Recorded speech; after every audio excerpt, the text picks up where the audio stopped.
NBA Mock Draft 3.0, the final one, and I had to bring my guy Drake Huey to break this down, y'all, because this is going to be a hell of a show. We're going picks 1 through 30.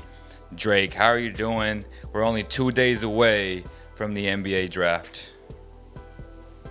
Crazy, right? I'm super excited, man. I've been in the operating room all day today, so I'm looking forward to talking some hoops, and this should be a really fun draft. I think a lot of stuff will happen, so I'm looking forward to it. Are you intrigued by any of the trade rumors before we get into this mock draft, that you've heard in the last 48 hours? Yeah, I mean, I love what Memphis did. Obviously, I think they sold high on Valanciunas, who I love, but, in return, moved up in the draft.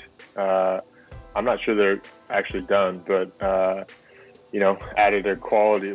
Steven Adams is one of my favorite role-playing centers. But do you think he's still good, though?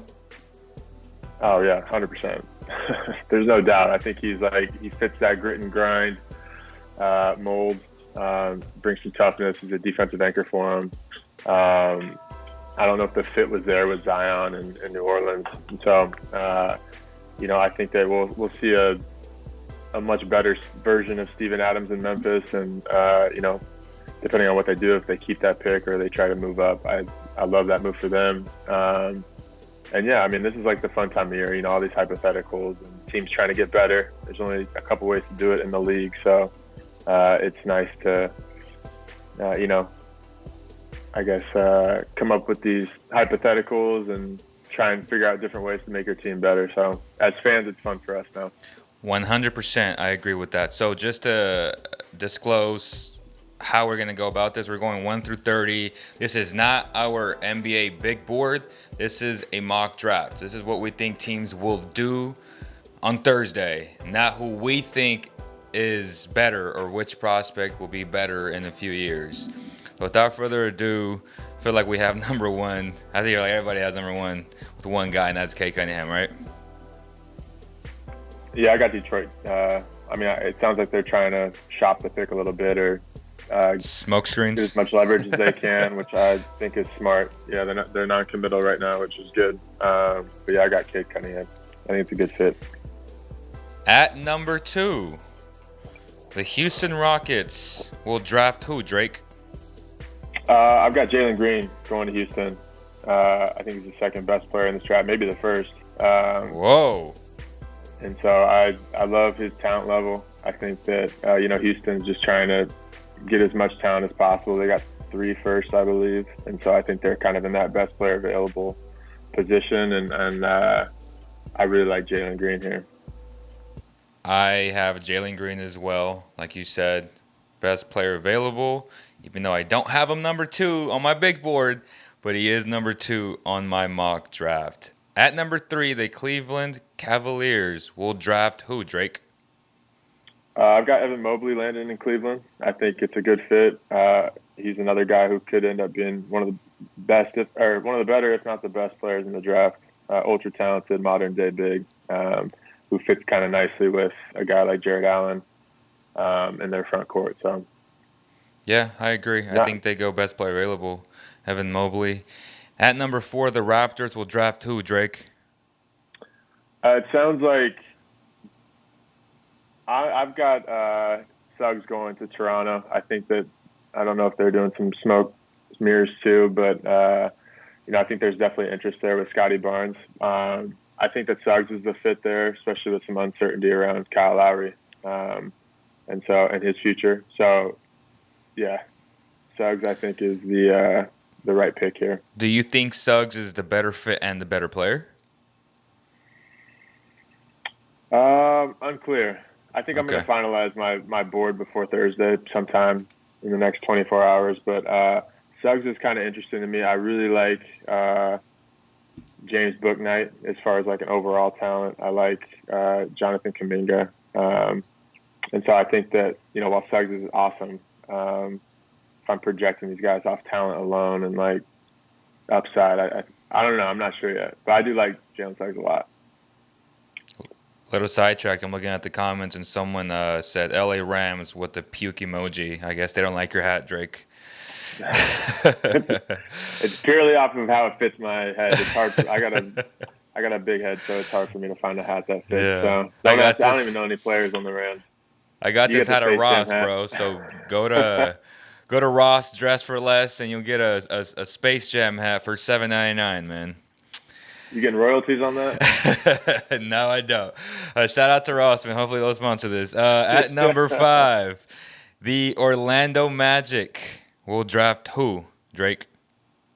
I've got them taking Jonathan Kuminga. I think that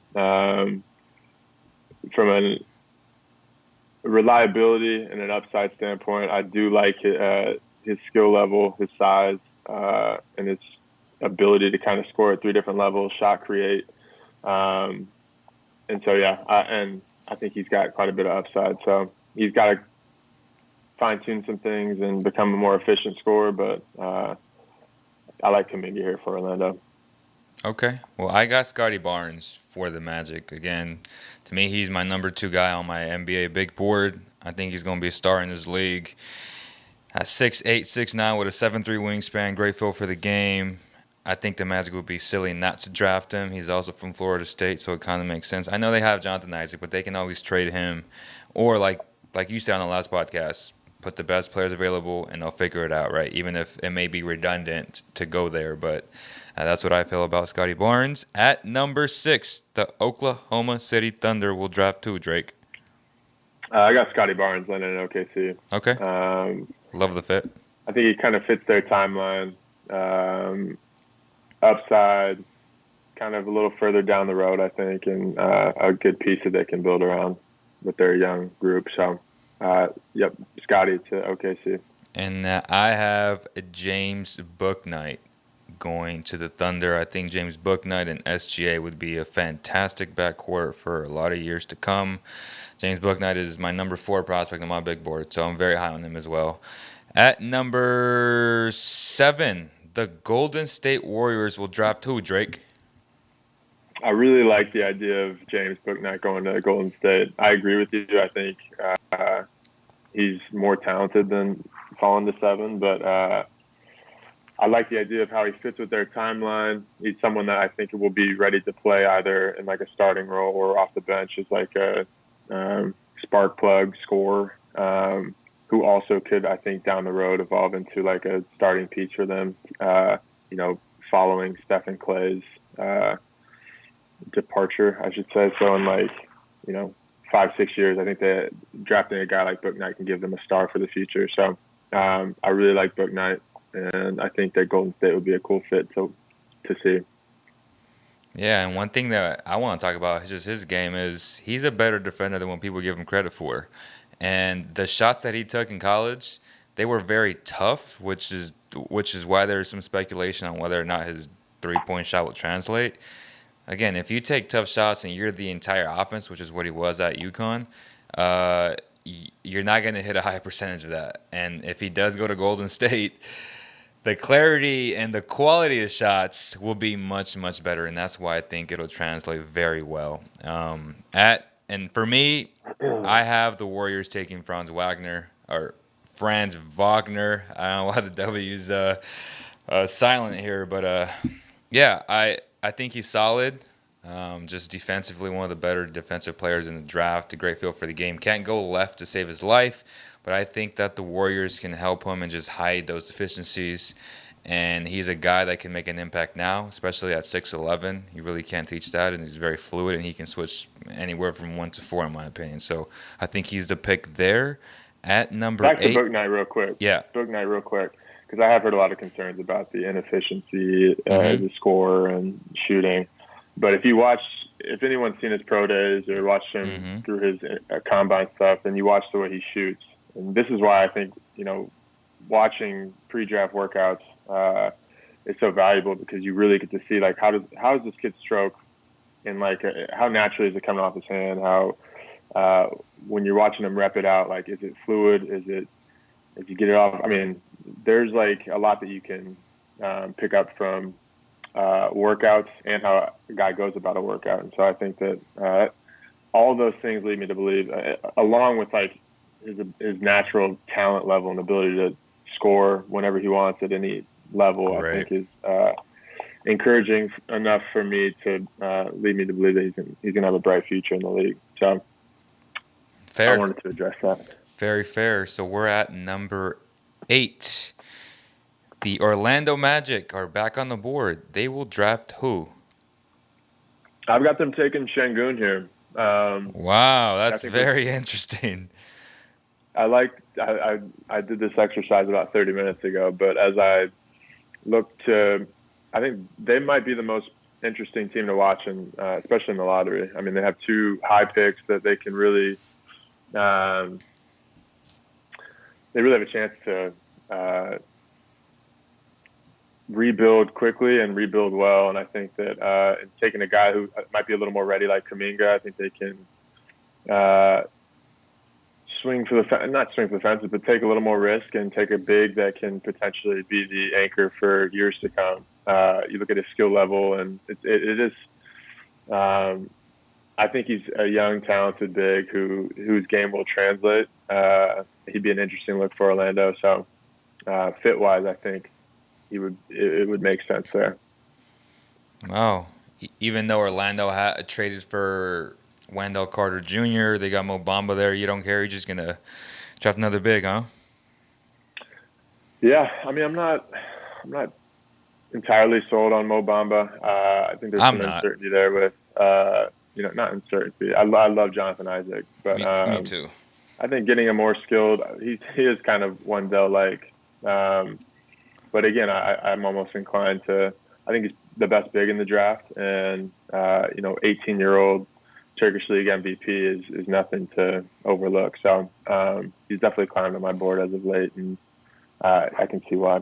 Yeah, and ESPN's Kevin Pelton today, the way he was projecting wins above replacement, he had Şengün at number 1, Cade at 2, Green at 3, Mobley at 4, and Josh Giddey at 5. So that's crazy, but the hype is growing around Şengün. So yeah, it makes sense. But at number 8 for me, I got the Magic taking Jonathan Kuminga. Again, they took Scottie Barnes for me earlier. Adding Jonathan Kuminga, you got 2 wings that you can work with. They're a bad team. You draft best player available, and at this point, I feel like it's proper to draft Jonathan Kuminga. You kind of already went over what you liked about him. So at number 9, the Sacramento Kings will draft who, Drake? My pick here won't change. I'm pretty adamant about how impactful this guy would be. But number 9, I think the Kings would be lucky to land a guy like Davion Mitchell. I think he's someone, as I've done some more intel background. You talk to different people around the league. To me, one of the biggest Kings needs in recent years actually has been toughness and competitiveness and leadership. And I think that Davion could be a guy that comes in day one and really impacts winning, changes that culture. It's actually really hard for me because I've even thought about if a guy I'm not sure. Kuminga is an interesting guy. I feel like he might be someone on draft night that slides. It happens every year. Someone's going to end up falling, and so for me, even I'm almost in the mind frame of Davion Mitchell, no matter what, because this team has been lacking fire and intensity and some dogs that can come and compete nightly. I think that's what the Sacramento fan base ultimately, they just want a team that's going to go out there and compete every night and play their ass off. And I think Davion checks a lot of these boxes and you get a two-way player. And again, I think a backcourt, some combination of him, Fox, Halliburton, Buddy. I mean, you can figure it out, but you need those valuable pieces, especially if you're trying to make a playoff run. So people are saying Davion Mitchell pitch. People are saying Drake is playing with my emotions. Wow, Davion at 9. I have Moses Moody, but to your point about Davion, do you see Davion being a point guard in the NBA? Do you see that translating? Because he's not a very good pick and roll player. He's not a good passer. I think he improved drastically with his catch and shoot and just with the stationary threes. But how do you see him playing and just fitting in with the Kings in terms of a half court set offensively? Because defensively, he's going to be a monster, but offensively, I just don't see the fit there. I think offensively, I almost am more comfortable with him playing off the ball. And if you look Right. it's interesting. You look at like Donovan Mitchell's measurables, for example, and Donovan is listed 6'1", which I was like 6'11" blown away by wingspan, because I could have but I was blown away. I thought he was at least 6'3". And when I think I'm not one to say that he's going to be Donovan Mitchell, but his shiftiness with the ball, his ability to make shots, catch and shoot. I think he's got a quick first step. He's got a strong physical frame. I know, for a fact he can guard either guard position and make it difficult. But I think offensively, with guys like Halliburton and Fox, he shoots it well enough to kind of complement their skill set. And I think he's actually got some upside. Some people knock him because of his age, which is crazy to me because I think he's still only 22, 23. But again, I think just the maturity, the toughness that he brings. Offensively, like I said, I think he has some upside still. He's obviously not nearly as explosive as Donovan, but I do think that some of the qualities that, especially like his shiftiness with the ball in his hands, I think is it's intriguing for me. So I think at the very least, you're going to end up with a Lou Dort type of player who, people might not be thrilled at Lou Dort, but I love when Lou I Dort. look at Davion relative to this draft and like the Kings' needs, I'm low-key tired of just getting guys that we think are going to be good in 2-3 years, and then we have this big development idea of how they're going to develop, and it never. I want something that's going to be ready right now, and it's going to help us because I think that, given Fox is going into the second, his second contract. The timeline is not like, we're rebuilding. We have 4 more years. Let's get somebody with upside. No, it's like, let's be good now. So I agree. Davion helps you do it, I think. But I still got Moses Moody going to the Kings. Do you like Moody going to the Kings if that was like a second option? I don't, but Okay. I don't. No. Why do you think why don't you like Moody going to the Kings? I'm not really blown away by any area of his game. I think that he's very I'm trying to think of the word, but I think mainly, I guess a lot of it stems from me not really being fully confident in his jumper.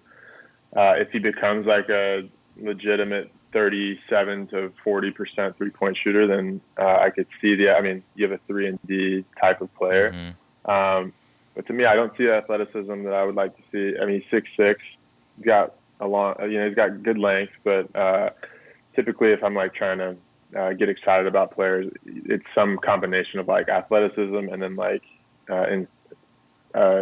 foundational skill set that's like stands out. And to me, I don't necessarily see that from Moses. So I'm a little lower on Moses than most, but that's fair. No, that's definitely. That was one of my biggest concerns, but from the intel that I've gathered in his pre-draft workouts, I feel like he's shot lights out, and he had a relatively good workout here in Sacramento. So he could be in play. Sources? He could be in play for number 9. So we'll see what happens. At number 10, the Grizzlies would draft who? Yeah, there's been a lot of talk about Giddey here. I actually really like that fit with Josh. I think it'd be a good fit for both teams. You get a playmaker that can kind of complement guys like obviously Ja, Grayson Allen, just a bigger ball handling playmaker, which would kind of balance out this like tough physical Memphis team with like a finesse, and again, if I'm projecting Josh Giddey to be like a Joe Ingles, Tyrese Halliburton level player, I like that fit in Memphis a lot, and I think that he would do well there. Do you see his jump shot translating, and do you see that as a lack of concern if in the half court with John Morant, who also can't shoot? No, I think that, so interesting. Josh is 6'8". Right. I look at him more as like a playmaking guard as opposed to like this 3-and-D guy who's gonna. I think with his feet set, he is a capable shooter and can make shots. But I'm not necessarily relying on him to do that. That's not what I'm, depending on him for. I'm depending on him to get paint touches, kickouts, find open shooters, play pick and roll. I think those are things that he does at an elite level. And so that's why I'm pretty high on Josh. Josh, I would also be stoked if Josh were to. It doesn't sound like he's going to come to Sacramento, but I like basketball players and guys who know how to play. And Josh has probably got arguably the highest IQ in this draft. So. No, Josh would be a nice fit. Josh would be a nice fit with the Kings as well. And okay, yeah, I also have him going at 10 to the Grizzlies. At number 11, the Hornets will draft who, Drake? I got Cory Casper here. Okay. I like how he fits with that group, adds a knockdown shooter. I really like Cory. I think he'll be a good role player in the NBA for a long time. Got great size, knows how to play. And when you got a playmaker like LaMelo who can, pick apart defenses, and you surround a guy like that with shooters, and it's a good fit. So I like him here. I have the Hornets taking a positional need, which I'm not very confident in this pick, I'll be honest. Full disclosure, they're taking Kai Jones. I think he has a chance to be a star, but he also has a chance to be a bust. And it's just hit or miss with him, right? Like, he could be out the league in 4 years, or he can be one of the best centers in the game because he's just so athletic. He's so versatile defensively. He has shown flashes, right, throughout his career at Texas, but never really had any consistency to that. He just started playing basketball not too long ago as well. He's from the Bahamas. And, I think at number 11, you can kind of swing for the fences, and that's how I view Kai Jones. At number 12, the San Antonio Spurs will draft who, Drake? I'm curious to see what San Antonio does here, especially given the guys who are off our board already. But one name I think is going to jump on draft night, I think, is Zayer Williams. I love him. I think, like, from a system standpoint, I could see San Antonio liking his skill set, and I think that he has legitimate size and legitimate shot-making ability. I think he's got to get stronger, but he's someone that I think, if everything goes right for him and you get him in the right environment and put him in the right – San Antonio is one of the best places in the league to develop young guys. And so Zaire was kind of my pick here, is a guy with some upside to try and get into their program and develop. It's a great pick. I love his IQ.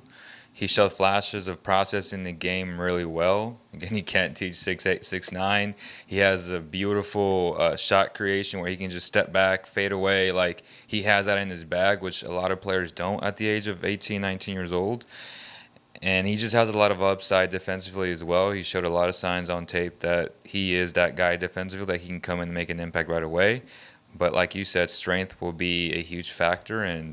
But I'm confident if the Spurs draft a quote-unquote project like this, even though I don't think he'll be a project because he's more advanced than other prospects, in my opinion, in terms of IQ and feel. So I'd love that pick, but Şengün is still on my board, and I got the Spurs taking Şengün. Obviously, I love this guy, and he'd be a great starter from day one, in my opinion. And I would love to see what Pop can do with someone like that. At number 13, the Indiana Pacers will draft to Drake. I got Franz landing here. Okay. I'm intrigued by Franz for a lot of the same reasons you are. I think Indiana is a team that kind of fits his skill set. I'm intrigued by him. I'm not completely sold. I worry about his lack of toughness a little bit at times. But you can't. I mean, I just read something that he's like 6'11". He's measuring 6'11" now, and you love the ability to play with the ball in his hands, and obviously he can make shots. He's shown the ability to make shots. So I think you put him in Rick Carlisle's system, and you'd bet that it works out well for him. He's got some clear upside, so I like Wagner here. Okay, well, I got Cory Casper again for the same exact reasons. He's going to be a solid role player for a long time. A good movement shooter, great shooter overall, in my opinion. And it makes a lot of sense for the Pacers to draft Cory. Here at number 14, the Warriors are back. Who are they drafting? I got Chris Duarte landing Me too. in Golden State. They just brought him back, I think, for a second or third workout. I think he naturally it's someone you can plug in right away. Knows how to play, knows who he is. Tough, can make shots, smart player, and I think he'd fit really well in the Golden State system. So I was torn because I really love Trey Murphy, but Me too. I like the Duarte fit here. Yeah. I love Zayer, Chris Duarte, and Trey Murphy. But I also got Chris Duarte going at number 14. Like you said, a guy that you can plug in right away. Exceptional shooter, good one-on-one creator, can play defense, just a system guy, right? Like, he's just a guy that you can just plug in right away. And that's what the Warriors need. Number 14 is very probable for him to go there. At number 15, the Washington Wizards will draft who? I've got Trey Murphy landing in Washington. Okay. Just adding an immediate shooter, guy that can come in and play either 3-4 for him, I think, down the road. And he's someone that obviously has climbed a lot of different boards and gained a lot of momentum, following the college season. I think rightfully so. Intel's great on him. 6'9" and can really shoot the ball. Knows how to play, knows how to move without the ball. So Trey, I think, is going to be a good pro for a long time. 100% agree. I'm very high on Trey, especially on my big board. But right now, I have him going 16 to the Thunder, and at number 15, I'm going with the second riskiest prospect in this draft, and that's Keon Johnson. The Wizards have to hit a home run. They have to swing for the fences. This is what I think they're going to do. Not what they should do, what they're going to do, especially with Bradley Beal potentially leaving on the horizon. And Keon Johnson has that star potential, but he also has a bust potential. He's a guy who doesn't have a jump shot, who doesn't have a good feel for the game yet, but he's a freakish athlete, or the freakiest athlete in this draft class. 48-inch vertical, just great tenacity on defense, good on-ball defender as well. I like him, and I think the Wizards go Keon Johnson. Do you have any thoughts on Keon? Yeah. I'm not the biggest fan, mainly for concerns around like his rawness right now and the lack of skill, I guess, is how I would put it now. But I can see the long-term plan with him, and he's young. I just tend to lean more on guys that I can depend on to perform sooner rather than later, or at least have like a foundation that projects well sooner rather than later. So with Keon, like, he's an athlete. He's definitely an NBA athlete. I just I need to see a little more personally. At number 16, the Oklahoma City Thunder will draft who, Drake? I got Kai Jones landing here. I think OKC would be a great place for Kai. Again, similar to when I picked Scottie Barnes earlier, I just think that like you get a lot of young, intriguing players that have some upside and potential, but you put them all together and hopefully allow them to grow and get on that same timeline. I think that Kai's like super interesting. I think he's got a ton of upside. I like where he's at right now. He just needs quite a bit of time and teaching, but his God-given talent is undeniable. Right. It's crazy.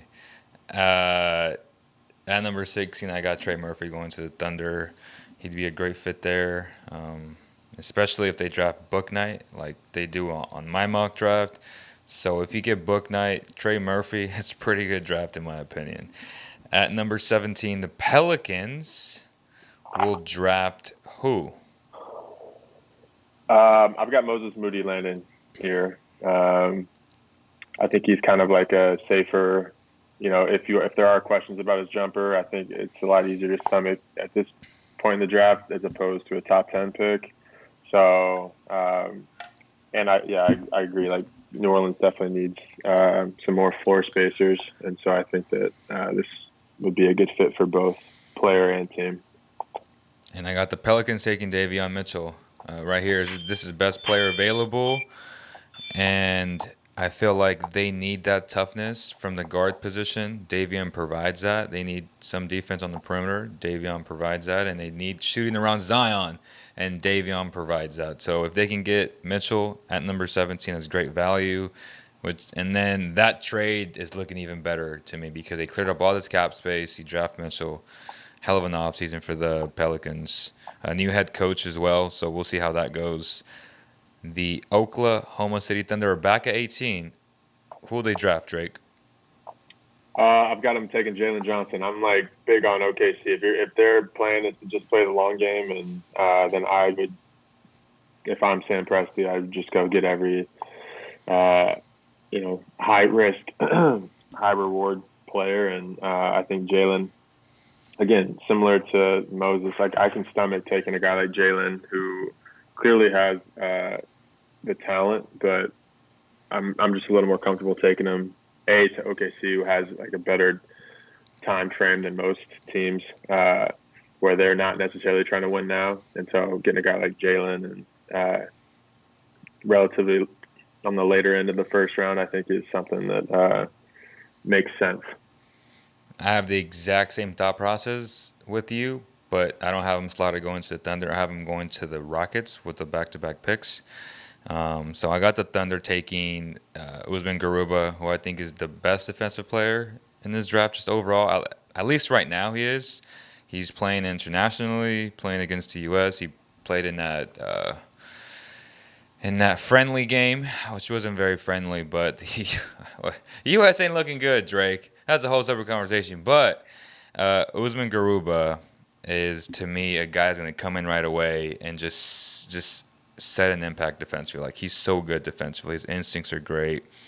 Whether or not his jump shot translates, I don't know, but I do think that in the short roll, he's a very good passer. He's been in that Real Madrid system for a long time. So I think his IQ is very good, and he'll be just fine. And if the Thunder want to develop him even more, I think that'd be a good spot for him, especially because they need a center as well. So with them trading Moses to the Celtics.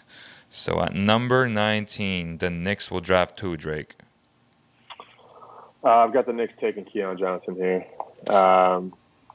Again, kind of a down-the-road project. Mm-hmm. I think Tibbs can probably mold him and use a lot of that athleticism on the defensive end and kind of create his identity early on in his career on that end. And I think it's in his players like this that like I'm a little more unsure of. I think it's almost even better for them to get drafted later. Into like better situations for them where the expectation isn't so high, where you're drafting them in the top 10 and expecting to play right away, and then you get disappointed when the kid's not ready. Like that's how kids' careers can, really turn out for the worst. And so, a guy like Keon, situation like New York, coming into a playoff team, the expectation isn't for you to play right away and come in and contribute. Like you have time. Great teams can put them at like San Antonio's or the Toronto's. Like they put kids in the G League, let them get better there. Don't rush their development for a short-term gain. So Keon, I'm not super high on, but I like the idea of him going to a team where he has a couple years to grow. Yeah, I kind of disagree with you on the fact that the Knicks, just in the sense that they're in the win now mentality, and I don't think they want to take a project. So I think they're going with the guy who's NBA ready, and that's Miles Mcbride. I think he's a perfect fit with Tom Thibodeau. One of the best on-ball defenders. He's, to me, honestly, I don't know how he feels. He's like right there with Davion Mitchell in terms of like on-ball defense. He's tenacious defensively, and I just think he's a great fit. He's a very good shooter. I think he's a better offensive player than Davion Mitchell. So I got Miles McBride going to the Knicks, and if they get him here, I think it's a very good value pick. What do you think about Miles going to the Knicks? Well, I will give you some pushback on everything you just said. The first one being Tibbs doesn't play rookies. Yes, that's one of them. Like,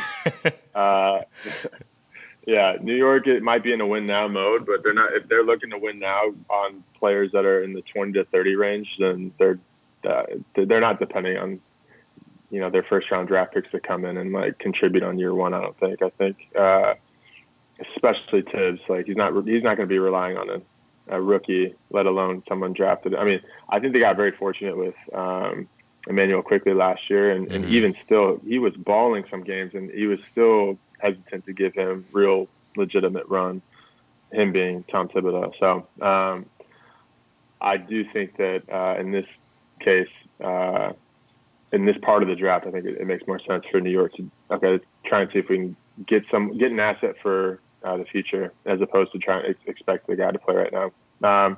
And then with Davion compared to Miles McBride, I mean, I just don't think that that's fair to Miles McBride at all. I think. You don't think so? That's because I'm obviously higher on Davion, and I've seen more to bet on Davion's talent level and his skill translating. He's got more of an NBA ready game for sure right now than Miles does to me, and so that's the second area. Do you think that Davion Mitchell was the best player on Baylor? Because I don't. Well, that's another conversation. But yeah, I definitely think Davion was the best player. I think it was the same team before Davion got there and kind of turned them into a national championship contender. So with that said, that's fair. That's fair. But I feel like Jared Butler was the better player on that team, but just so people won't get confused on why I have Jared Butler so low on my draft board and my mock draft is because I am truly concerned about the heart condition and all the reports that have come out and have surfaced.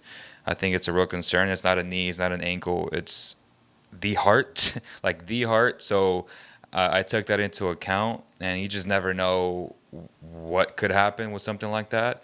That's the main reason why he's in the late 20s for me. But if he wasn't, he'd definitely be a guaranteed lottery pick, in my opinion. So guaranteed lottery. Yeah, like guaranteed lottery. But the heart condition is real, right? Like, would you feel that way? Like, if you were back with the Kings, like just scouting him? Well, the heart condition was an issue last year in the draft process, and that's kind of why he decided to go back to school. You didn't get that clearance he was looking for, and so I'm super happy that he was able to obviously get cleared, and it's still definitely something you consider as a team that's picking. But I think for even like heart condition aside, I think kind of where he's at in that like 20 to 30 range, I think is fair in this year's draft based on his game. I think that there's definitely, like, while I love a lot of areas of his game, he's definitely got some limitations, and I think that this range is kind of where I've always kind of seen him. Okay. So. Okay, so we're at the Knicks. All right, so at number 20, the Atlanta Hawks will draft who? This is interesting.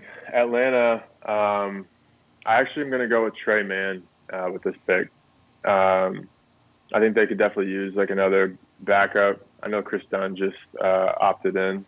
I think I saw today. Perfect fit. I really like Trey Mann's shiftiness. I like the idea of him being able to be around a guy like Trey. And Trey just hit me. Trey Mann, I think, has some real ability to his shiftiness with the ball is pretty special. You can't teach that at all. The way he moves. I think he's got some throwing to do with his decision making and pick and roll game and stuff like that. I think he gets a little casual at times. But to me, I'm more intrigued by like some of the intangibles he has and the talent that he has. So I like that fit with ACL here. Well, would you be shocked if I told you that I have him number 9 on my big board? I haven't heard you didn't say his name yet, though, right? I haven't. Okay. I'm high on him, but I feel like a lot of teams are pushing back just because of what you said in terms of his weight and being a liability on defense. But like you said, you can't teach what he has, and he has a lot of Trey Young in him in terms of the floater.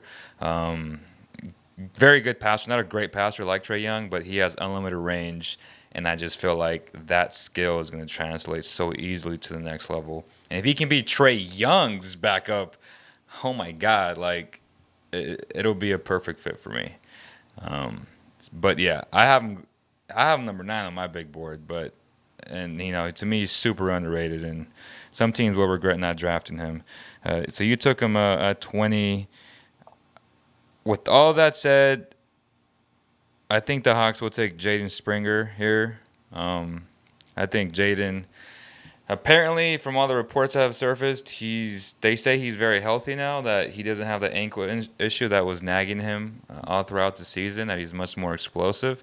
Obviously, he's not the athlete that Keon is, but he's just a very good player on all levels. I feel like defensively he's very good. Offensively, he can do a little bit of everything, and the Hawks are going to need a backup point guard. And even though I think Trey Mann is better than him, I feel like the Hawks will draft him just on the fact that he's better defensively, and they may want – and obviously, what's his name? Nate McMillan's going to want a little bit more of a defensive presence, in my opinion. So that's why I got Jaden going to the Hawks at number 21. The Knicks will draft who? I've got Garuba landing in New York. It's a great fit. I kind of like that fit. Me too. Defensive-minded player. Probably a little more ready than most in this draft, on the defensive end at least.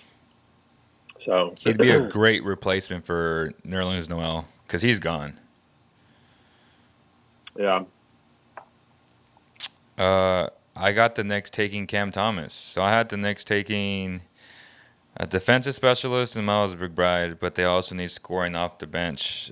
Cam Thomas, one of the better scorers in this draft. The guy's a microwave scorer, but that's really all he can do right now. He doesn't play any defense, not a good passer, has a lot of deficiencies in his game, but I feel like on the Knicks where he won't have that pressure or that much pressure, like you said, to just contribute that much, I feel he can give them 12 minutes a night and score 7 points, or just give them a spark offensively when they need one. So that's why I got the Knicks drafting Cam Thomas. At number 21, the Lakers will draft who? 22, and I have Cam Thomas landing with the Lakers. Mm-hmm. Very similar reasons, but I look at a guy like Cam who needs to land in the right situation for his game to really flourish. And I think looking at the Lakers, who kind of struggled to have someone in their second unit that could really kind of create for himself, fill it up, kind of in that traditional 6-man scoring role. I think Cam's probably a little more ready. I think him landing in a team like LA will, they'll kind of, obviously being around guys like Bron, someone that he's already confident, but you get him in that environment to where he's empowered to play that type of role, that microwave scorer, like you said. I think that can make some sense for them, unless they get Buddy Hield. Then yeah.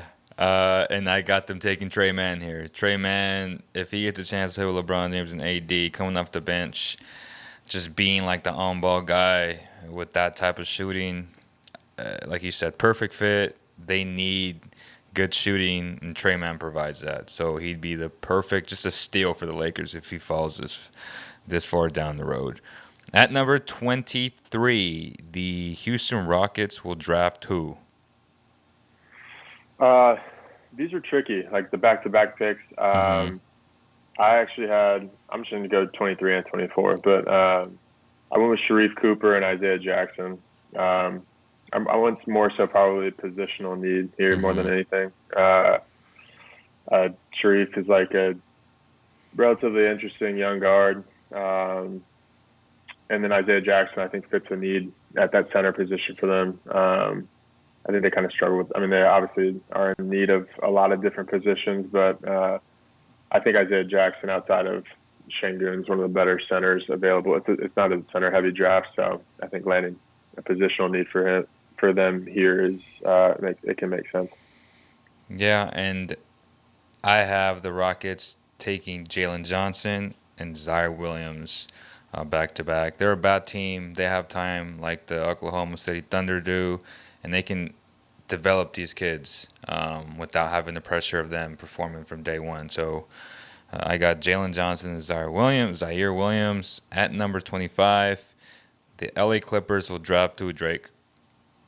This kid, like, I started watching more of him within the last 2 weeks, and I'm like pretty impressed with him. But Nishan Highland Bones, I think is what they call him. Really interesting. He's got NBA game to me. For similar reasons to like a Cam Thomas, I think he's actually better with the ball in his hands. He's like really shifty and elusive with his handle. Super deep NBA range. He's got to clean up like some of his decision making, and obviously he's loose with the ball at times, but from an offensive skill level standpoint, he's crazy. I think he's someone that I could see him being a great six-man type of scorer, who will-ish. He's a bucket and can score in a variety of ways. He's a lot better than I had realized. So. For the Clippers, I think that makes a lot of sense.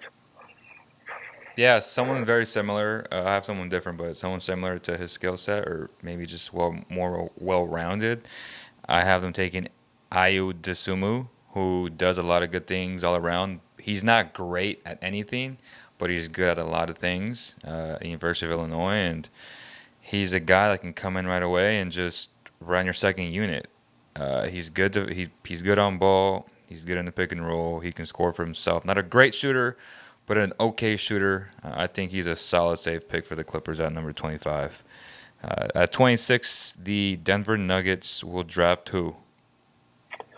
I've got Josh Primo landing in Denver. Okay. Makes sense. I think he's a guy that is probably a year away at least. But he's also a guy that I think, had he gone back to school or to come back next season, could play himself into somewhere around the lottery. But I like this for Denver. Again, like a more veteran team who won't necessarily need to rely on him as much, but can kind of ease him into a role. So yeah, I like Josh here. And I have them taking Josh Christopher. Who did you just take? Josh Christopher, right? No, Primo. Oh, sorry. Alabama. Sorry. Primo. So I have them taking Josh Christopher. I think he has the potential to be a very good 3-and-D at the NBA level. An underrated skill about him is his defense, I would say, and he's a very explosive athlete. I think it makes sense for the Nuggets if they need that combo guard coming off their bench. That's why I got Josh Christopher going there. At number 27, the Nets have who going to them? I went a little off the grid on this one, but I picked Herb Jones. Okay. Ironically, also Alabama. I love Herb as a role player at the next level. 6'9", kind of a utility player.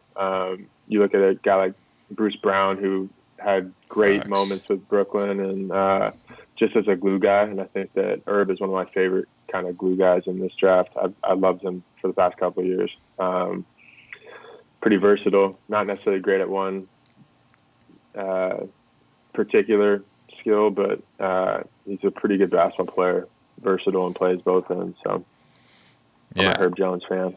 I got the Nets taking Isaiah Jackson. If he falls this deep, he'd be a good role player for them. All they really need him to do is roll and protect the rim. I think he's more than capable of doing those things.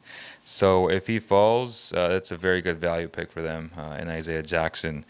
At number 28, the 76ers will draft who? 28, I got Jaden Springer.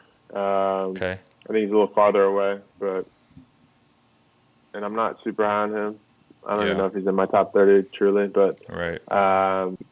He's young, and I think young players that aren't ready yet should go to, more established teams, like we talked about. So Jaden, I guess, could be best available fit for them. And I got the Sixers taking Sharif Cooper at 28. Sharif would be a very solid pick, in my opinion. That's what they need. A guy that can just, run the team in the second unit. He's that guy. Obviously, the concerns are that he really can't shoot. But even if it doesn't translate, again, he doesn't have to be this super all-star point guard. So at number 28, you can draft a good role player in Sharif Cooper. He does a little bit of everything well enough. So I think it's a value pick there for the Sixers. At 29, the Suns will draft who? I've got Jared Butler laying in Phoenix.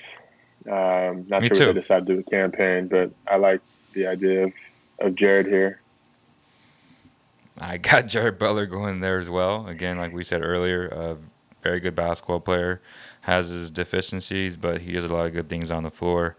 And if that heart condition is cleared, or if it hasn't been cleared, I think that'd be a good get for them well in the 29. And at number 30, Utah Jazz, last pick of the first round, will draft who, Drake? Miles McBride. Okay. Very similar reasons for you. I think you get him into a system, kind of let him grow into a backup role. I think could make some sense here for Utah and for Miles. It'd be a good place for him to land. So, if the Jazz get Miles McBride, that is a steal. I don't see him going to 30, but at number 30, I got them taking Quentin Grimes. He's 6'5" out of Houston. Good player. The Jazz need some more wing depth, and I think he just fits there, man. That'll conclude picks 1 through 30. Did any of my picks surprise you? Just to recap this whole thing. I'm trying to. Obviously, the Davion Mitchell one hit me. Yeah, I have him going 7. I'm curious to see what your 17. big board looks like. Yeah. None of your picks were too surprising. I feel like for the most part, we were all, even with the pool that we picked from, we picked a lot of the similar players, just at different teams for different reasons. But no, that was fun. That was my first time kind of really sitting down and updating my board a little bit. So, like I said, I'm probably going to fine tune my actual your actual big board from a talent standpoint, and hopefully have it ready to go and can kind of. That's the fun part about drafts is just kind of holding on to that and seeing how you do it a year from now. So, or 3 years from now. Were you shocked that I had Trey Mann at number 9? I guess overall, yeah, on my big board. No, not necessarily. I think he's super talented. Again, I'm not sure exactly where I'll have him yet. I don't know if I'll have him as high as 9, but I can see him in my top 20 for sure. I think he's I love dudes. I mean, some guys just make the game so easy. Yeah. And he's one of them. So, yeah. Any surprises for you on my end? I'm surprised you love Davion that much. Just going back to the Kings, I don't think he'll be that good of a fit. That's just my opinion on there. But I do see, or I understand your philosophy on why. Like you said, they definitely need a dog. And if you're in the belief that De'Aaron isn't that guy in terms of that true leader, then that makes a lot of sense. But the people who do believe that he may be that dog, that could come out of him if it hasn't already. Is that Fox? Yeah. That's what I'm saying. So if it just depends on how you view Fox, right? Some people view Fox this way, some people view Fox that way. So if you view Fox like he's not that alpha dog, like that leader, then I could understand drafting Mitchell at 9. But if you are in the belief that he could become that, then I think that a guy like Franz or Moses Moody or even Şengün would fit there a little bit better, if that makes any sense. It's interesting. I'm now thinking back to PJ Tucker's quote at the end of the or whenever they won the championship. He's like they needed a dog. He's like, but we already had dogs. They just needed a real dog to show them how to be a dog. Fox definitely has dog in him. He just needs, maybe he does need a couple more. I mean, Shump was that great piece for us in 2019. Yeah. that year where he just kind of, changed the entire culture, and it's been missing ever since. So ideally, you can kind of replicate that and get a kid with some talent. That's interesting that you brought that up, because I've had this argument with so many Kings fans, and there's a lot of Kings fans that are in the belief that if the Kings would have kept Shump, they would have made the playoffs. Are you in that belief? I think hindsight's always 20/20. Looking back, would I make that? It's hard for me to believe now, even that like you trade. We were able to move, what was it, Zebo and JJ for Harrison Barnes. And you got, what's his name? Burks, who was a disaster. Burks. Yep, who had he's coming off a really good year. Right. It seems to be the case anytime people leave Sac. Yeah, I think, I think the one thing it taught me is if you have chemistry organically, like where it's just guys just really mesh well together, and sometimes that you kind of just want to roll with that more than kind of shaking things up. And even if it's for like something on paper that looks really good, I think finding that chemistry is really hard to do. And that locker room that year was just like unreal, man. It was a fun team to be around. Expectations were so low that year, and they kind of played this like underdog. We're just going to outrun you and out-tough you and be the fastest team in the league, and it was exciting. And dudes on that team, like even mentioning JJ and guys like Willie Cauley-Stein and Frank and Harry, like those dudes on the bench were just like so they were so bought into each other and like in the mindset that they could go in and beat anybody. And a lot of that stemmed from Shump's leadership. Yeah, that was a fun group. I wish, again, hindsight's 20/20. Do you think that was an outlier though? Because as you said, you're talking about chemistry, and I saw that move as if you can get better, bring better players in, they should be able to figure it out. Obviously, it didn't work out that way, and I don't think it had to do with the chemistry. I think it had more to do with teams figuring out what the Kings wanted to do from a schematic perspective. But I just think it's interesting that you brought up, like, don't mess up the chemistry if it's that good. Have you ever seen that anywhere else besides the Kings in your time of watching basketball? Because I can't, of thinking of a role player who, in my opinion, wasn't very good, but really was the glue guy to this young and exciting team. If that makes any sense. You're talking about Shump? Yeah, Shump was out the league as soon as he left the Kings. So, and I always thought that of him. Like, he's just not that good of a player. But, like you said, from a chemistry perspective, whatever that was, it worked. But that's why I think they were like the outlier, like in NBA history, in terms, at least for the first half of the season. No, I think that there's not examples that are coming off the top of my head right now. I know there's for sure times where teams have like made a move thinking that like, okay, let's do something that's going to make us look better on paper, and then it kind of messes the chemistry a little bit as you look back a couple of years. The one thing I will say, I had this conversation with Peja, and I kind of would ask him about his team, like those teams, from 99 to 03, and like how did we go from, a perennial playoff team to the position that we're in now. And obviously there's a ton of factors, right. Stuff outside of, the actual team themselves. But from a decision-maker standpoint, there's obviously been a ton of changes and turnover within the organization. But from a team standpoint, if you were to just kind of, long story short, the one thing that he said was that he mentioned like the idea of how important it is to have like quality role players and these culture drivers. And you look at like the San Antonios, like he thinks he mentioned how once we kind of hit that peak and we're no longer in contention for a championship, and who knows, I don't know if Jeff's hands were tied with ownership, or there was a lot of stuff going on with the moves, but slowly like guys like C-Web, the Vladis, the Pejas, they were all traded away.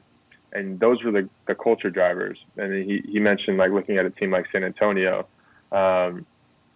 San Antonio kept those pillars and they just kind of slowly like decreased their roles. And so they were able to like maximize this run with the Tim Duncans, the Manus, the Tony Parkers, because those were their culture drivers. I think those were like the pillars of their organization. And like, no matter how old they got, they were just going to continue to kind of lead the way and then just kind of keep influxing it with different talent. And so like, obviously it ends up being a guy like Kawhi.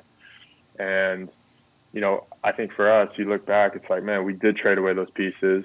And then you have like 15 new faces in a new locker room, and that's like constantly changed. And pair that with, you know, change in GMs, change in coaches.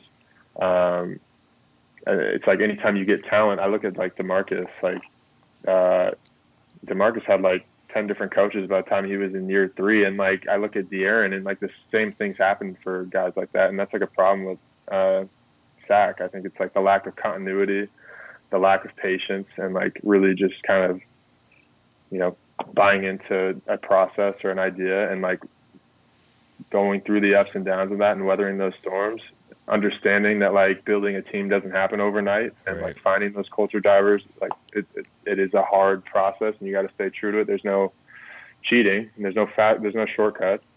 So back to this point about like that 2018, 2019 team, where like, okay, we might not be the most talented team, but like this team like clearly has chemistry. They have belief in one another. Maybe you don't make as drastic of changes with like the culture drivers like Shump was, and instead you kind of like supplement that team with some other filler role players or some other talent. And I don't know. That was a long-winded way. I guess my only pushback to everything you said is when you talk about culture drivers, I agree with that. But when the examples you used were like not borderline, but actual like all-stars in Peja, Vlade, and even over here with the Spurs, like these are legitimately really good basketball players. When I think of Shump, I'm not comparing that. I get it by any means. No, I'm saying like organizationally how we got here. It's like maybe if you kept that core, that Peja, Vlade, Bibby, Weber, Bobby, you keep it. I mean, obviously you can't that keep I all agree the with. pieces, But if you keep like to me, keep them longer, and that's where that's my whole point. Like that's where a guy like Shump, who was a role player, who's never been that good, like I can't. At least me, I can't view him as that culture driver. Like that's just me, and that's what I think Vlade thought of it like that, which is why he ended up making those moves, because he thought that getting Harrison, getting Alec Burks would help them make that final push in the second half of the season. So that's why I don't think, like, I agree with the idea of having like these culture drivers, but the culture drivers to me have to lead on the court. Like if you're like talking and blah blah blah, and then you're slapping the floor on the ground, but you're not that good, as a competitor myself, I can't respect you. And I can't imagine how another professional at the NBA level views it that way. And I guess you would have a better insight because you've been a professional. So do you see it like that, to where like if a guy's not that good, like he shouldn't be, talking like that? You know what I'm saying? Like, but if you're that good, so I like look at a guy like Shump. So for example, like before we were let go, I thought like one of my biggest targets to try and like replicate that Shump model was a guy like Jay Crowder. It's like if you find these role players that are good enough to play.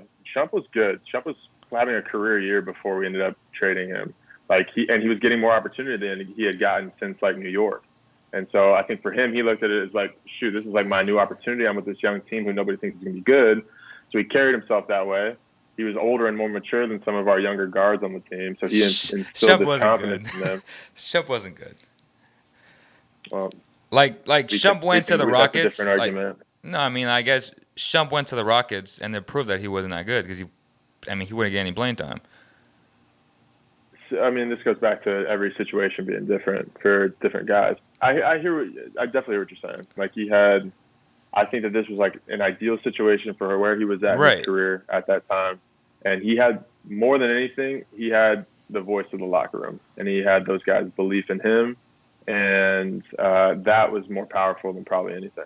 But I do see him as like that, Jay Crowder. He was in that type of role, like a Marcus Smart type of role for Sac. And those guys are valuable, and they're hard to find. And like I would have never thought it was going to be Shump when we traded for him. But he really Right. proved me wrong because we had this idea that like, oh, we need vets. We need to put them around like quality vets like George Hill and Vince Carter and Zebo. And like, it was like Shump was the first vet that we got that like no one expected to be like this leader. And ended up like, oh, shoot, actually, he was the vet that we needed. Not like, he could still play a little bit and that's how he got the respect of his young teammates. But he had this swagger to him and this confidence that like just showered over the other guys, and like they really bought into. But do you think Vlade traded him ultimately because the last 2 months, let's be honest, I remember this very well, he was god-awful. Like, he couldn't hit a shot to save his life. So to me, I couldn't justify having him on the floor because he was the culture driver, I guess, or like the glue guy or the swag guy that gave this team swag when he wasn't productive on the court. Like, he wasn't productive. Like, he was very bad the last 2 months. Like, he started off super hot. Like, he was like those games against OKC, and I was like, this is fool's gold. And and that's what happened. Like, he came back down to earth. Yeah, it's tricky too, because I think that like a guy like him was, it is one of those things where, okay, he's a great leader now, but when his minutes decrease and he's not playing as much because he's not producing anymore, is he still that same voice in that locker room and still having that? That's my point. Like, that's my question to you. No, I mean, I hear that, and there was definitely other factors that went into it. I mean, right. That was Dave's last year as a coach, and I mean, it was a tricky situation because Shump was mad that he wasn't closing games, I think, and there's times where Bogey was clearly outplaying him, but Bogey was having to sit, but there was always an odd man out with that group. There's clearly, I mean, those decisions happen above me, and like those are conversations that were definitely real. And Vlade ultimately, like, I think most people make that trade 9 times out of 10. I think it was one of the better moves that, if you're going to go for it and try and make this push post All-Star break, I would pull that move also. So it's just a fun. It's obviously it's revisionist history, right? It's revisionist history, but it's always fun to like talk about it because obviously you were there, so it's interesting to me to see what your perspective from someone that was in the end, because I've never had this conversation with you, but I always have this with fans because, again, fans here in SAC, they're used to losing, let's be honest, and they love those guys that bring swagger, that bring excitement, and Shump was one of those guys. I won't take that away from him, but in terms of a basketball player, like, to me, he wasn't that good. And that's why ultimately Vlade ended up making that move to get better, in hopes to get better. And obviously that didn't work out. They make the playoffs, and the rest is history. Dave got fired, but it's been fun, bro. Like, I obviously appreciate your time and your insight on kind of how it went down. Any final thoughts, I guess, on this draft? Do you expect anything crazy on Thursday? I'm really curious to see what SAC does. I think it sounds like they're heavily shopping guys like Buddy and Marvin and even the pick. I'm not sure what those conversations look like or what guys' value are around the league, but I'm intrigued. I think that like this idea of Kuzma, and I don't even know if this is real. Is this a real thing? Kuzma and Trez and 22 for Buddy. Yeah. Do you make that deal if you're the Lakers? If I'm the Lakers? Yes. Absolutely. Yeah. I think too. Buddy is the guy that would fit that team perfectly. Buddy would fit a lot of contending teams perfectly when he's in more of like a defined role. And I mean, he's arguably a top 5 shooter in the league. For sure. Yeah, I mean, and so I think that would be great for them. I would hate to make LA better in that situation. Just growing up in SAC. Do you make that trade if you're the Kings? I do like that move for SAC too, though. Like I love Trez. I like Kuz's confidence. I'm not sure he is that guy yet. Like, the obviously home run idea is that, he's like a James Harden who just needs to have his own team and like he can be his own person and become a star. I don't know if that's the case necessarily, but I do like Kuzma's swag, and I like his game. He's got to become more efficient, obviously, but you add him and a guy like Trez on a 1-year deal if he opts in, and give him a chance to kind of prove his real value on it, and with more opportunity, and can kind of like bring a very similar energy to Rashawn. Yeah, I don't know. You make that trade? I make that trade. I've come to peace with that trade. Interesting for sure. I think it's interesting for both teams. It's low key like a win-win for both teams. I think Buddy needs a fresh start, and as you said, I've always said this: if you give him a defined role on a contender, he's gonna kill it. Like, that's just what I think. He works extremely hard. Obviously, you know that. I know that, and it just makes a lot of sense. Like, this guy is elite of the elite when it comes to shooting the ball. And I popped up a stat earlier or today about how fans can sometimes gauge and just assume that X player and Y player shot the same percentage, but what they don't take into account is the quality of shots. And Harrison Barnes and Buddy had the exact same percentage. They shot 39%, but in terms of how their shots, the quality percentile, it was 15.9 for Buddy and 47.8 for Harrison Barnes. So Buddy didn't get good shots last year. Some of it, obviously, because he took bad shots. I will never deny that. But a lot of it, too, is because of how Luke used them and how he got his shots ultimately in that offense. So I think with AD and LeBron, the quality of shots will just go up, right? I agreed, yeah. And, yeah, Buddy, I think you put him in that role, and you put him around, like, stars that will really bring out the best in him. Buddy, I love Buddy. I think he gets too much criticism and sack. Like, yeah, he does. I do think he's a role player, and so, but he's an elite role player on the right team. And so you get him in, like, a really around strong personalities like Bron and AD and, you know, Schroeder, if he's still there, who can really put Buddy in the right situation to, like, be elite and do what he does. Yeah, I actually love Buddy. I think he's got one of the better work ethics from anyone I've seen the last couple of years being in that building. Just nothing but respect. He's a pro. He's emotional. Yep. He wants to win. He doesn't always say the right things, but I think his intentions are pure. And, you know, like you said, I do think that, like, maybe I would love to see him in a different setting, I think. Same with Marvin. I think I'd love to just kind of, there's water under the bridge, just kind of let these guys, you know, if you don't feel like it's working or they're not your guys, and, you know, see what you can get for them. And hopefully it's a lot of value, the most value you can. So that's a great way to end this podcast. I appreciate your time, Drake, as always. I know you got a baby coming very, very soon. So good luck with that, brother. Thank you, bro. Super exciting times, man. And yeah, guys, if you guys enjoyed this episode, if you like this video podcast, make sure you like, share, and subscribe. It'll be available on Spotify, iTunes, wherever you get your podcasts. And on behalf of the entire CK family, Basketball Zone family, I thank you guys, and we'll see you on the next one. Peace.